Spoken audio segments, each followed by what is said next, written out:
আজকের পর্বে আমি আপনাদের সাথে প্রায় 100 বছর আগের পুরনো রেসিপি শেয়ার করছি।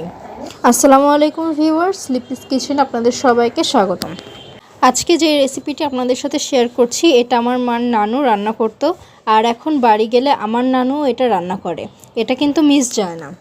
আর পার্সোনালি আমার কাছে এটা খুবই ভালো লাগে। এটা গরম ভাত বা পাতলা ময়দার রুটি, এমনকি পরোটার সাথেও কিন্তু বেশ লাগে। তাই ভাবলাম আপনাদের সাথে শেয়ার করি, আশা করি ভালো লাগবে। তো এই রেসিপিটি শুরু করতে আমাদের প্রথমে যেটা লাগবে সেটা হচ্ছে ডাল। আমি এখানে 1 কাপ মসুরের ডাল নিয়ে নিয়েছি। এরপর দিয়ে দিব আলু। এখানে আমি নতুন আলু নিয়েছি একটা, মাঝারি হলে 1.5টা বা 2টা দিতে পারেন। সাথে দিয়ে দিচ্ছি পেঁয়াজ কুচি আর কাঁচামরিচ কুচি 4 থেকে 5টা মাঝখান থেকে চিড়ে দিয়ে দিব। সাথে অ্যাড করে দিচ্ছি 2 চামচ হলুদের গুঁড়া, স্বাদমতো লবণ আর সামান্য একটু তেল। এরপর এটাকে একটু ভালো মতো নেড়ে নিব। এ পর্যায়ে দিয়ে দিচ্ছি আদা রসুন বাটা 1 চা চামচ। এখন আলতো করে সমস্ত উপকরণ আরেকবার মিক্সড করে নিচ্ছি। মিক্সড করা হয়ে গেলে আমি এখানে পানি দিয়ে দিচ্ছি। এরপর আমি এটাকে ঢাকনা দিয়ে ঢেকে দিব। এ পর্যায়ে বলে রাখি, যারা যারা আমার ভিডিওটি দেখছেন তারা কিন্তু অবশ্যই একটি লাইক দেবেন আর পেজটা অবশ্যই পরিবার পরিজনদের কাছে শেয়ার করে দিবেন। ডালটা হতে হতে এখন আমি এখানে নিয়ে নিচ্ছি 2টা ডিম। এখন এখানে দিয়ে দিব সামান্য একটু লবণ, মানে স্বাদমতো লবণ দিয়ে দিতে হবে, আর সামান্য মরিচের গুঁড়া মিক্সড করে এটাকে রান্না করতে হবে।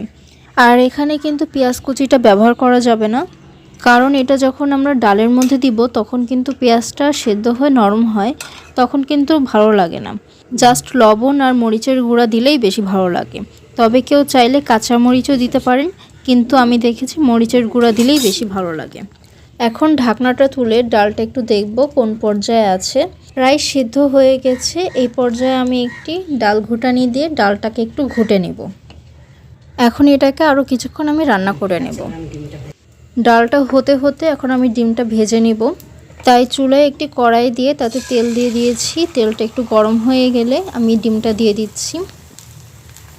ডিমটা এরকম হয়ে গেলে এটাকে উল্টিয়ে খুন্তি দিয়ে এভাবে কেটে পিস পিস করে নিতে হবে, আর এভাবে উল্টে পাল্টে ভালো মতো ভেজে নিতে হবে।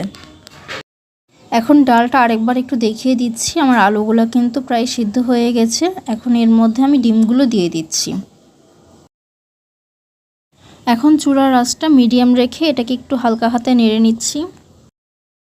এখন বাগার দিব, তাই চুলায় একটি প্যান দিয়ে সরিষার তেল দিয়ে দিয়েছি। তেলটা একটু গরম হয়ে এলে আমি পেঁয়াজ কুচি দিয়ে দিচ্ছি, সাথে দিয়ে দিচ্ছি রসুন কুচি আর একটা তেজপাতা, আর সাথে দিয়ে দিচ্ছি 3টা শুকনা মরিচ। এবার এটাকে ভালো মতো নেড়ে নেব। এটা ততক্ষণ পর্যন্ত নাড়তে হবে যতক্ষণ পর্যন্ত না পেঁয়াজটা লালচে হয়ে আসে।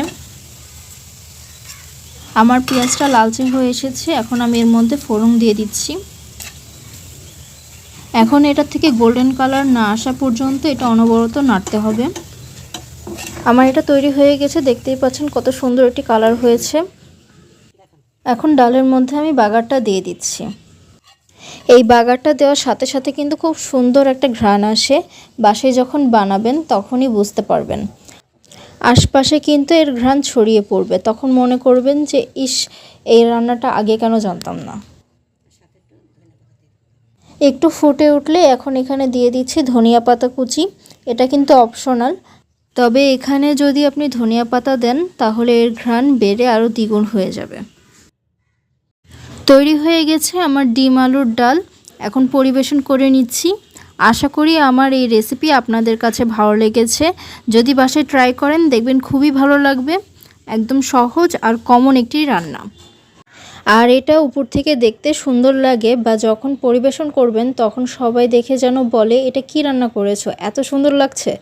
তাই এর সৌন্দর্য বৃদ্ধির জন্য আমি এখানে যেটা করেছি সেটা হচ্ছে, এখানে সবশেষে সামান্য একটি তেল 2টো কাঁচামরিচ দিয়ে ভেজে জাস্ট চুলাটা বন্ধ করে সামান্য পরিমাণ মরিচের গুঁড়া মিক্সড করে সেটা ডালের উপরে দিয়ে দিয়েছি।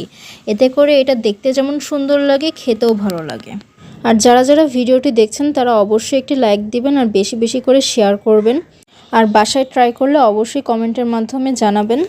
আর যারা ইউটিউব থেকে দেখছেন তারা অবশ্যই পেজটা সাবস্ক্রাইব করে রাখবেন। আর যারা ফেসবুক থেকে দেখছেন তারা অবশ্যই আমাকে সাপোর্ট করতে পেজটা ফলো দিয়ে রাখবেন।